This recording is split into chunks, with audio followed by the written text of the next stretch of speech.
In this video, I'm going to show you how to connect Google Analytics to N8N. So firstly, open up N8N and log into your N8N account.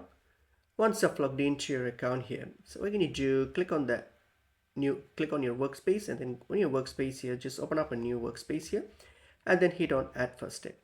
And this opens up this window here. In the search bar here, search for Google Analytics.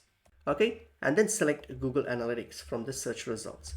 Okay, and then scroll down and under the actions option here, select get a report. Click on get a report. So now you get to this screen here. So here we go to configure it. So for the first one, credentials, hit on the first icon here, so the first blank, and then hit on create new credentials.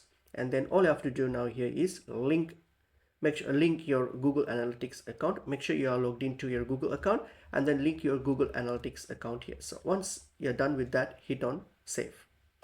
Once that's done, now go to the resource. For the resource, you can choose report. Okay, and then the operation, you can select it whether using the API call or get, that's fine. And then the property, you can choose which one you want to use. So that's Google Analytics, that's fine. And then you can choose your property list here and everything if you want to. Okay, or you can choose the Universal Analytics or anything. All right, and then choose the period or date range you want it for the report, I mean. Okay, and then once you're done with that everything, once you have plugged in all these configurations and information here, all you have to do is hit on execute step. Once you're done, if you click on back to Canva, you will see that here your connection has now been connected, so you can execute this workflow.